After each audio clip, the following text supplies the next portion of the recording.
So One Piece Day over the weekend promised us tons of news about One Piece card game and OP13, and boy, has it delivered. We now know the final leader that will be completing the lineup, confirming a lot of people's theories and a bunch of the new cards that are going to be support for that leader and existing leaders in the game as well. So in this video, we're going to break it all down, all of the new reveals, and I will warn, anime spoilers up ahead.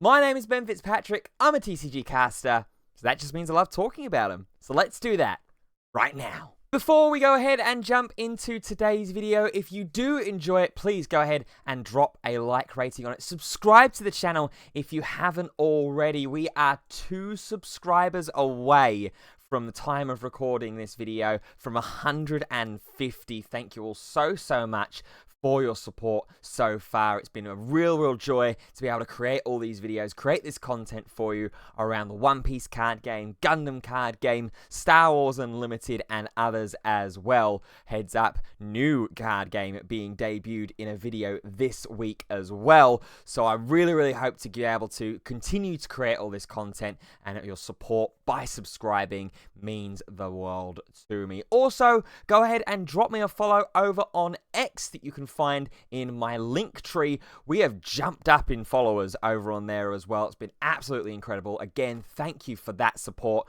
We are 15 away from 400 followers.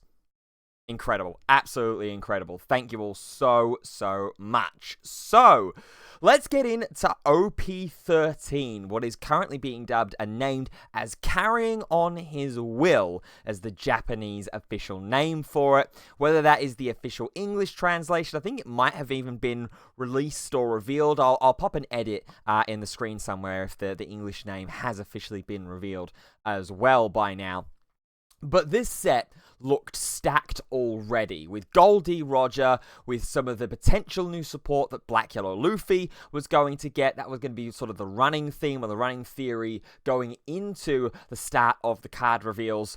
But it looks like a lot of different decks are actually going to be getting a bit of love in OP13, as well as a brand new deck and brand new leader as well. And I mentioned about there being potential anime spoilers as well at the start of this video. Some of the artwork in this video for some of the cards will contain spoilers for the anime. So if you're not caught up yet, then take it carefully. Maybe just sort of listen to the video as opposed to actually watching it, because the artwork, while it is absolutely incredible, and you're going to see why in a few moments time, it is a spoiler. They are spoilers. I've been told and informed that they are spoilers for the anime. So just want to make it abundantly clear before we dive in. But before we start getting into those new decks and new leaders, let's get into some of the other cards that were revealed in super rare form. The first one I want to talk about is Yamato, a 5-cost 6,000 power Land of Wano character, plus 1,000 counter. On play, if your life is 3 or less, draw 2 cards, then give up to 1 rested Don to your leader. This seems pretty good. I don't mind this card at all. The first deck that this actually screams out to me to potentially see play in is actually Nami. Granted, it will be a very short amount of time until Nami goes ahead and gets rotated out of standard format, and it will go into the legacy or the expanded format. But this kind of screams Yamato can go in Nami to me. You draw 2 cards, it's a 6k body, so can be that kind of Cavendish-style attacker that we've seen in Nami builds at the moment. And it gives your leader a rested Don, which activates the Nami leader's other ability. If you have 1 Don underneath it and you attack and a damage goes through to your opponent, you trash 1 card from the top of the deck. It's a seldom used effect in the current builds of Nami. Not many people use their Nami leaders to attack into your opponent's life, kind of a semi-starve strategy for your opponent, while you're worrying about all of your counter events that discard you cards and trash cards away from the deck and things like that. But maybe it is a potential, and if anything, it facilitates your leader to be another 6k attacker without losing active Don for those counter events. Things like your Gum Gum Giant Gavel, things like your Love Love Mellow, Usopp's Rubber Band of Doom, those kinds of things. So I don't mind this at all. There is also obviously the Ace and Newgate deck that is being released, starter deck. I think it's 22 because they've released and numbered them backwards for us getting the reprint decks earlier than the Japanese guys have over there. It's been confusing. The release schedule and release window for us to catch up to the global synchronization in April 2026 has been hectic and is going to continue to be hectic. But it could maybe fit in there. I'm not 100% sure if Ace and Newgate have the Land of Wano typing on them, so it might not be easily searchable in it, but could be good. Could be good. What is going to be a good card, and I'm so happy about this, is Stussy. 7 cost, 7,000 power blocker. On play, if your leader has the Egghead type, play 1 character card with a cost of 5 or less with trigger from your hand. And I'm so happy that we're getting more Egghead support and we're getting more Vegapunk support. This fits so much at home in Vegapunk. A little bit better, in my opinion, than the 9 cost that we got revealed a few weeks ago or a day ago or so, the Jewelry Bonnie. It's the 9 cost super rare that rushes or something like that off the top of my head. Again, I'll pop an image and a translation of the card on the screen at this point. 9 cost is a little bit awkward in Vegapunk, purely because you are using so much of your Don and then still having to use the last Don for leader effect if you're on your 10 Don turn, to likely at that point put something like I Rayquaza Help at the top of your life. But Stussy here, being a 7 cost, and playing out a character with a cost of 5 or less with trigger from hand, this is able to play out the Vegapunk blocker from EB02, one of the pieces of support that deck got that kind of propelled it into people's eyes again during that very short-lived EB02 meta. This card can play that out, which can then search top 5, grab yourself a Scientist card and play it, so it could potentially play stuff like the 5-cost Shaka blocker, could play things like the 3-cost Lilith Searcher to go ahead and search even further into the deck. This card screams big value, in my opinion, in Vegapunk. Obviously, we are getting the Jewelry Bonnie Egghead leader in OP13 as well, but that's a little bit underwhelming, in my opinion, especially when you compare it to Vegapunk himself. We are also allegedly, according to the distributor leaks, getting an Egghead starter deck coming out as well. I think that's starter deck 29 with Luffy as the leader again. So there could even be some extra support that we're getting in that deck. I'm really looking forward to that, and I'm so glad that I've got not only my Vegapunk blockers now, but my Alta Vegapunk leader as well, to be able to play that maybe during the OP13 meta. More than likely going to be a bit more of a fun deck, if anything. We've also got more film support. There are a couple of film cards that have been revealed at the common and uncommon slot over the past couple of days. Things like Zoro and Sanji and Nico Robin. We've now got a super rare in the form of Uta. It's a 4-cost 5k with 1000 power counter. On play, set up to 2 of your Don cards as active, so it's essentially a 2-cost, but you cannot then play character cards with an original cost of 5 or greater for the rest of this turn. Okay, that's fine. We've got cards like the 2-cost Luffy and the 2-cost Gordon that we can play out for the remainder of the turn. We've also got the Katakuri, which I think is either a 2 or a 3 cost off of the top of my head. That effect is totally fine. We don't mind that restriction whatsoever.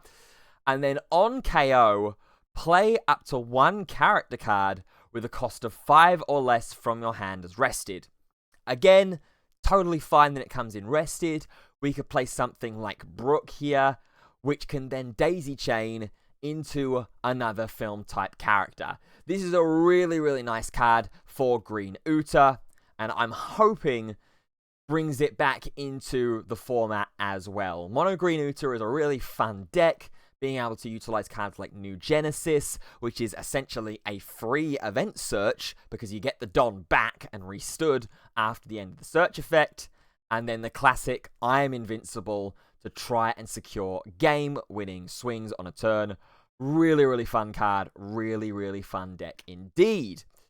Now we're going to go into some of the special alternate arts that you're going to be able to potentially find in OP13. First off, joining the 2nd anniversary special Gear 5 Luffy and 10 cost Teach, we're getting 10 cost Shanks as well. This is the OP09 Shanks, the Rush Shanks, which reduces all of your opponent's characters down by 1,000 power. But this artwork is absolutely beautiful. I love the artwork here. It's got a real Chinese Lunar New Year style artwork vibe to it. If you get where I'm sort of coming on. I think I've got a better scan and a better version of it. Yeah, here you go, from the official One Piece Japanese Twitter account. This artwork looks absolutely amazing. I really, really love these. If they're anything like the Luffy's from OP11, I think they were included in, these are going to be super, super hard to pull. Really going to be really, really lucky and really fortunate if you are going to be able to get one of these. OP12 is obviously bringing the Teach with it as well, so I wouldn't be surprised if in OP14 we get the Buggy, maybe, to complete all 4 Emperors. Because that's what it seems like the theme is going for here at the moment with these special 3rd anniversary celebration cards. We have 3 of the Emperors already. Makes sense that Buggy is more than likely going to be the last one for OP14, which you had a couple of little pieces of news for about the fact that it's going to be kind of 7 Warlords of the Sea themed. But we don't know really too much more than that. So that's my prediction for OP14 at the very least. But with OP13, we are getting these gorgeous Shanks cards. We are then getting a bunch of alternate art treatments and manga alternate treatments for the secret rares in this set. Of course, with it being a Three Brothers style set, the mangas had to be all 3 brothers, Luffy, Ace, and Sabo. And I think if I scroll down here a little bit further, we've got the reveals and the translations for Luffy and Ace, which were the ones that we were missing away from Sabo. So, Monkey D. Luffy will start off with first. He is a 6-cost, 7k green character, Fishman Island type as well, which is very, very interesting. Has double attack. On play, if your leader is multicolored, set up to 4 of your Don cards as active, then you may not play character cards with an original cost of 5 or greater for the rest of this turn. This seems very, very, very good at face value. Double attack already is something that a lot of players have to try and play around very smartly and very, very differently because of, say, Yamato, for example. A lot of people play against Yamato very, very differently. But the fact that it's on a Luffy character now and that it's in green is just incredible. It's just really, really good here. You've got the new red-green Luffy leader that's coming out in OP13 as well, which is all around sort of this reactivation of Don kind of sub-theme, which is really, really cool. I think it's a mechanic that has been explored very, very minimally in the One Piece card game. Yes, you've got cards like Cavendish and Smoker as kind of your main characters that restand Don, along with Arouge, but it's mainly been sort of limited to that package of Supernova type characters and fueling for Jewelry Bonnie. Here, this fuels nicely for that red-green Luffy leader. It also obviously fuels quite nicely for green-purple Luffy as well. And there will be some very, very extra keen eyes that will be watching on for the ban list announcements, which are likely now going to come on Saturday during the Kyoto finals in Japan, about what happens to some of those cards in that deck, whether anything happens to Gum Gum Giant, whether anything happens to Sanji and Pudding preemptively to kind of fearfully stop anything about Green Purple Luffy getting even more strong. But this card is very, very good. I'm a big, big fan of this. And the fact that you can only not play character cards at the original cost of 5 or greater, that's fine. You can still play cards like the Nico Robin. You can still play cards like the Chopper Blocker, even. Frankie, Zoro Juro potentially as well, if you're running that kind of package in the deck. There's so many other characters and so many options that you are going to be able to play in Green Purple Luffy, even with this cost restriction here. So, really, really nice. Really, really liking the look of this card. Next up, we've got Ace as well. 6 cost 7k, again, similar stat line to Luffy. In blue, to fuel into the red-blue Ace leader that we're getting in this set. If you have 3 or less life cards, this character gains Rush. So again, in with Ace, because it's a 3 life leader, this is just going to gain Rush no matter when you play it in that deck. On play, give up to 1 rested Don to your leader.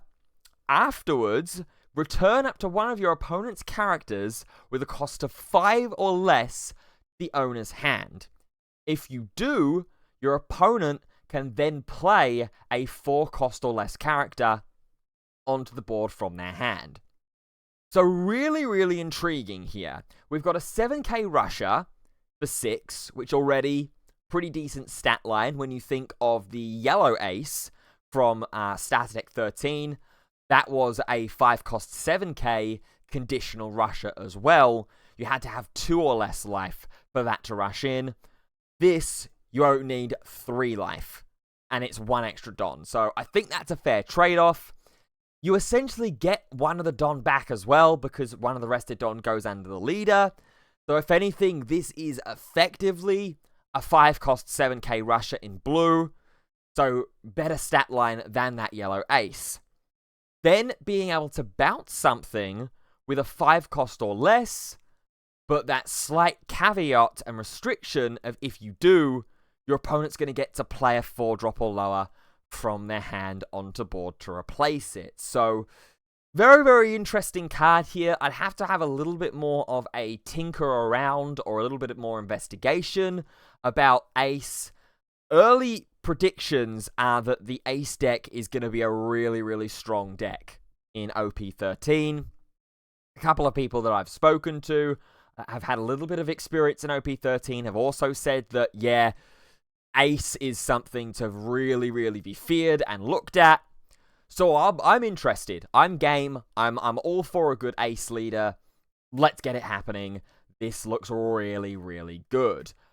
All of these cards have previously been revealed, so now it's time to get into a little bit of anime spoiler territory and into the leader that we all expected was going to be here in OP13.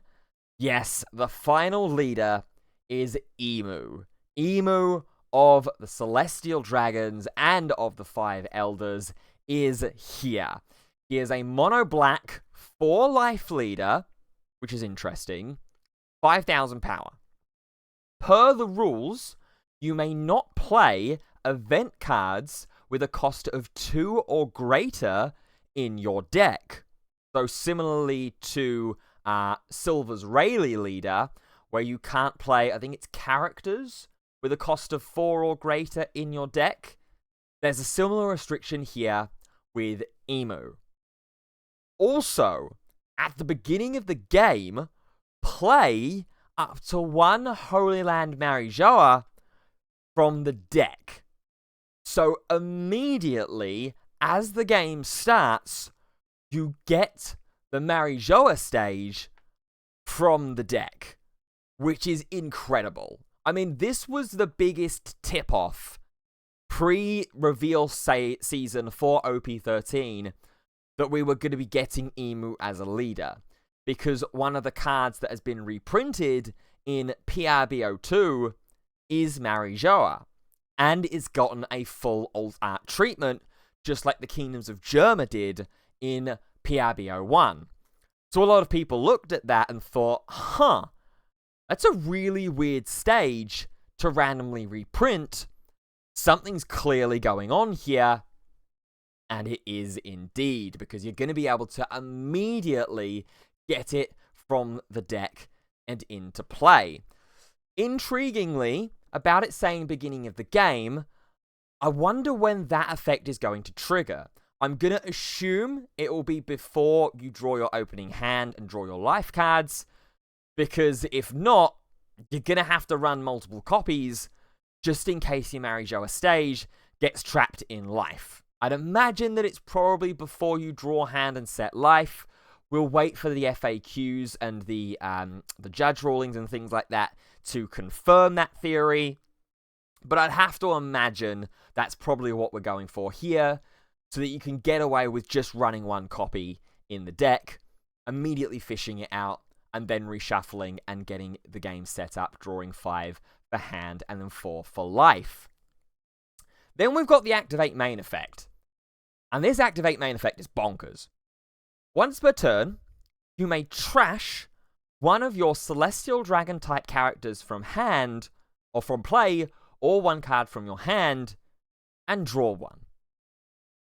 This might look a little bit familiar.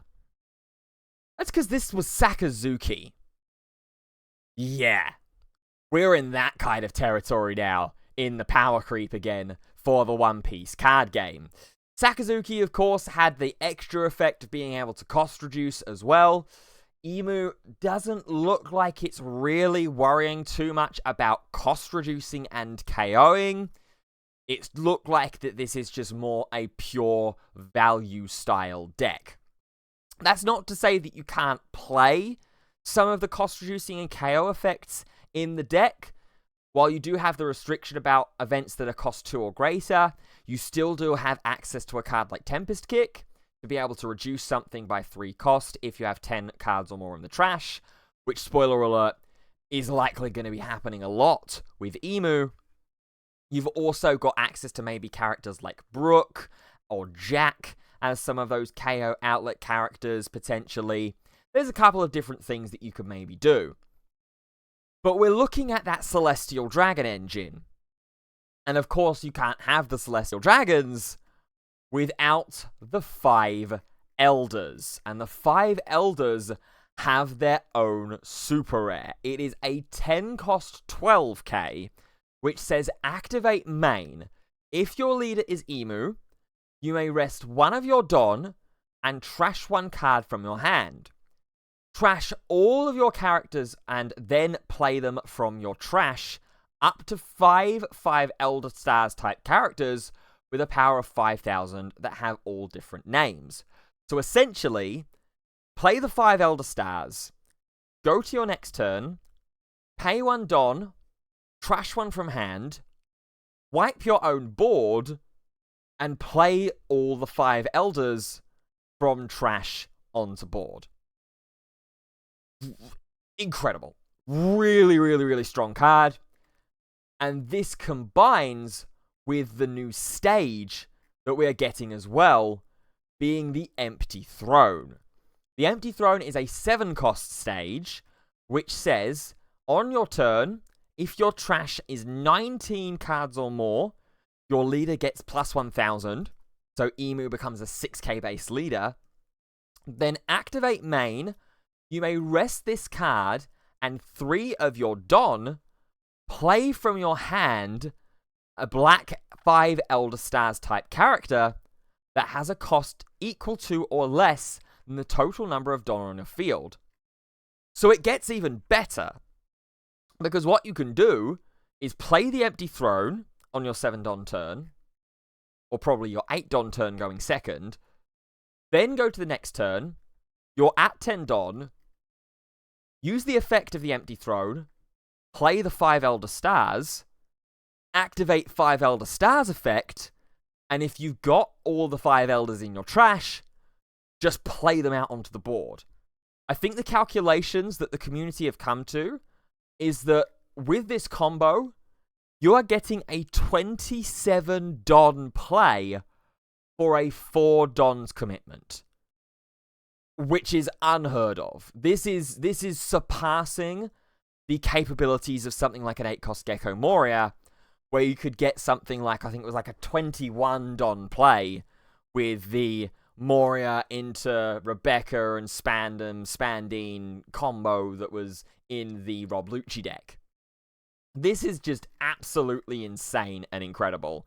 And I am frightened, frankly, of this Emu leader.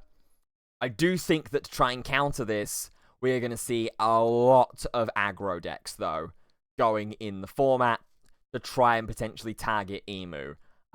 So whether Bello Betty remains untouched in the upcoming ban list, whether there's an added ban list as well that addresses some of that, if Betty somehow avoids the ban hammer this weekend, we'll have to wait and see. But I definitely think that there's going to be a big aggro focus try and counter Emu if it does go ahead and get a place in the format.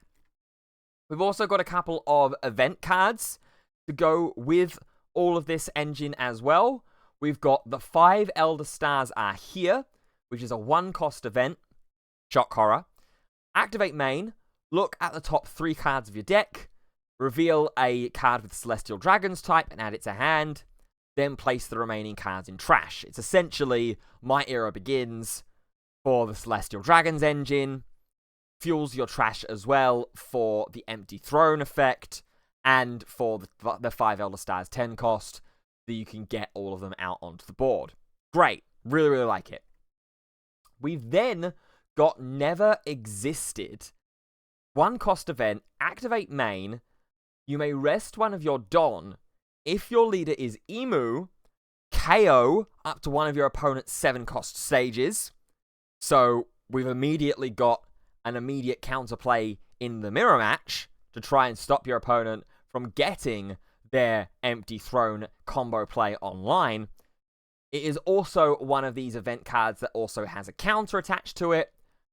If your leader is Emu, give one of your leader or one of your characters plus 4,000 for this battle. Really, really good. Really, really strong. I think this 5 Elder Stars engine looks really, really good so far. And that's without even talking about the 5 Elders themselves. And this is where the spoilers are going to come in here for the anime, because we have some alternate art treatments that have been done by the author of Jujutsu Kaisen. And these look absolutely amazing. They also have multiple versions that they are pullable in. So big thanks to Orange Samurai here for providing the images. Gege Akutami has done a regular alt art version for the 5 Elder Stars, as well as these SP versions that look absolutely insane. I love these cards. I really love the art style in Jujutsu Kaisen. These cards are going to bang. These cards absolutely are going to bang, purely just from a collection standpoint. But that's just from a collection standpoint.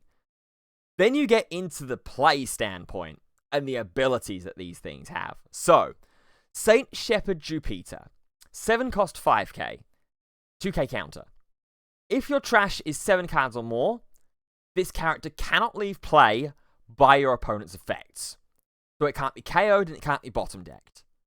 Already disgusting. During your turn, if your trash is 10 or more cards, give all of your 5 Elder Stars type characters a 7,000 power base. I mean, this is going to be so easy to accomplish as well. Especially because of the event searcher. The 5 Elder Stars are here, trashing all of your cards away. And the leader effect, to trash one and draw one. That 7k base is going to be so easily achievable in this deck. So that's the first one. Second one, St. Topman War Curie. 4-cost 5k. If your trash is 7 or more, Again, this character can't leave play by your opponent's effects and becomes a blocker, which on KO draws you a card. I mean, blockers that draw you cards on KO, so you have the agency about when you activate that effect. Really, really nice. And of course, puts it back in the trash to then potentially replay with the Elder Throne and the 5 Elder Stars super rare. So really interesting, really, really good. Now Jagasha Saturn, a 4-cost 5k. These are all rares, by the way. I just want to point out. These characters aren't super rares. These are rares. Insane. Jagasha Saturn, 4-cost 5k, 1k counter. Again, if you have 7 or more cards in trash, can't be removed by your opponent's effects. Ew. On play, it's a top 5 searcher. Good. Very, very good. We know how strong and how good the top 5 deck searching is, especially on a 5k body. You've got cards like Lilith and Lim that have that kind of stat line at the moment. Yes, they are 3-cost 5ks, but this is being cheated out with the combo, so you're very, very seldom going to play this for 4. You might in the early game, potentially, for a little bit of consistency, but my theory on this deck is that early game, you're going to play a load of weenie blockers in the form of stuff like Bartolomeo or Adeo blockers, those kinds of smaller cost blockers, while trying to filter all of the 5 Elders into the trash. Then get your Empty Throne on your 4th turn. Then play the 5 Elder Stars super rare, activate its effect, and cause havoc. That is how I likely think this deck is going to be played in the early stages. Of course, this gets released, I think this gets released either this month or the end of next month in Japan. And it might be one of the few times that I'm thinking, I might need to grab a Japanese booster box of this set. Drop a comment down below and a like rating if you think that I should get a Japanese box of OP13, because this set looks absolutely insane, even just in the Japanese alt arts as well. Finally, we've got St. Marcus Mars, who is a 6-cost 5k. If your trash is 7 or more, again, character can't leave play by your opponent's effects and gets blocker as well. On play, you may trash 1 card from your hand, KO up to one of your opponent's characters with an original cost of 5 or less. So we do have a cost-related KO in the deck here that is in engine. However, it is original cost as opposed to checking for active cost. So things like Tempest Kick here and the Hawkture Patchworks that I was experimenting with in Purple Black Luffy isn't really going to be of help or assistance here. KOing an original 5 cost or less, though, that's hitting a lot of things in the format. It's hitting things like Sanji and Pudding, it's hitting Cavendish, it's hitting 5-cost Smoker, it's hitting virtually anything in the Bello Betty deck at the moment as well. Really, really good. Really, really strong. And of course, it becomes another blocker as well that you can just go and freely block with if you want. Get that pop, and then replay it with the 10-drop and Empty Throne combo play. I really, really like the look of Emu early on. We're not sure about whether there's going to be any more engine pieces or any more support cards that are going to be in the deck yet, or in the list yet. We'll have to wait and see as the remainder of OP13 gets revealed. But already, this deck definitely looks like it's one that I've got my eye on playing in OP13. I really, really like the look of this deck. I'm also really interested to see how it plays, considering that 4 life that you're starting with Emu. Generally speaking, starting on that lower life hasn't really mattered too much on monocolored leaders. I'm thinking mainly with things like Enel and Vegapunk. You do have options and ways to play around that. Obviously, Enel and Vegapunk a little bit different because they're in yellow. They have direct life manipulation.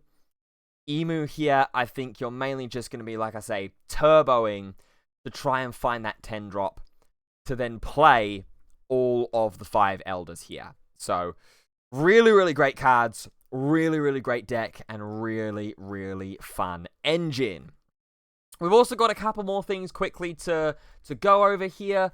One more brand new card, which is going to be a purple Divine Departure. This is a 0-cost event in the Roger Pirates engine, and with the Pirate King trait as well, so for Red Purple Roger. On play, or activate main, you may rest 5 of your Don. If you have any given Don, give one of your opponent's characters minus 8,000 power during this turn, and counter, trash 1 card from hand, plus 3,000 to a leader or character during the battle. So really, really interesting here. The fact that we've got, what is it in purple? It's Six King Pistol in black. It's Rain in blue. Jet Gatling in purple. So we've got a type-specific Jet Gatling here in the counter. But we've also got this huge, hefty power reduction ability if you have given Don. So really interesting here. I'm not 100% sure how often the main effect is going to be used in the deck. I feel like this is mainly going to be run for the counter. But I can see scenarios where you're going to want to use the main effect, right? If your opponent maybe drops something like 8-drop Kid, potentially, and you want to just get rid of it, no questions asked, you'll be able to do that with a huge power reduction with this Divine Departure. I'll have to wait and see. Again, we'll also all have to wait and see about how strong the Goldie Roger is going to be in the format. My initial reaction and assumption was, it's busted, it's absolutely amazing, but talking to a couple of people that have had experience in the OP13 format already, by testing it and things like that, there's a few people that are saying it's not as cracked up as it was initially going to be. So we'll have to wait and see. Again, we'll have to wait for the remainder of the cards and the remainder of the engine to be revealed through OP13. Finally, we want to quickly look at a couple of the SPs and other alternate arts that are going to be in the deck. Starting off with a continuation of these beautiful Constellation-style SP artworks that are going to be in the set. We're getting these sort of Constellation art rares in OP12, and they're continuing in OP13. I'm so glad that they are. So the cards that we're getting here are going to be Ben Beckman from OP09, Smoker from OP10, the Restand Smoker with Banish, 5-cost Ace, this is from EB02, 9-cost Luffy, the secret rare from OP09, 8-cost Sabo, I believe this is the secret rare from OP08, and a Lilith as well from OP07, the Searcher Lilith. So really, really beautiful, really, really good cards. I think the only slight miss here might be the Ace, but with the red-blue Ace leader in this deck and in this set coming out, this card might find its home in that set. The 8-cost Sabo, probably the next sort of slight miss maybe in these, but I have been seeing this card starting to get run a little bit in a couple of decks here and there. So maybe this card gets a little bit more love through the OP13 format. Of course, we do have the red-black Sabo that is getting printed in here as well. Finally, the Wanted posters are back as well. The 3 brothers are going to be getting Wanted poster treatments, as well as the King of the Pirates himself, Goldie Roger. This is the OP09 Roger, the rush 10 cost that wins the game if your opponent tries to activate a blocker and either of you have 0 life. So really, really happy that this is getting a Wanted artwork as well.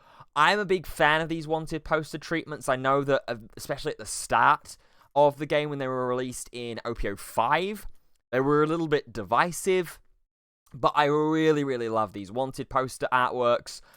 I really want to collect a lot of these different cards that are going to be in OP13. I fear for my wallet with the combination of this and PRBO2 that will be coming out as well. And here's a better look at the manga rare artworks of the three brothers, and then the red alt manga rare treatments for them as well. So that is going to do it then for this video, and let me down below in the comments section, how hyped are you for OP13? This set looks like it's going to be a generational set for the One Piece card game, and I'm really, really excited to seeing this in our hands. I believe it releases before the end of 2025 for us in English, so get yourselves ready, because this is going to be a very, very in-demand set indeed. That's going to do it then for this video. I hope that you have enjoyed it. If you have, go ahead and drop a like rating on the video. Subscribe to the channel if you haven't already for more One Piece card game and other TCG related content as well. Thank you for watching, and until the next video, we'll see you soon. Goodbye for now.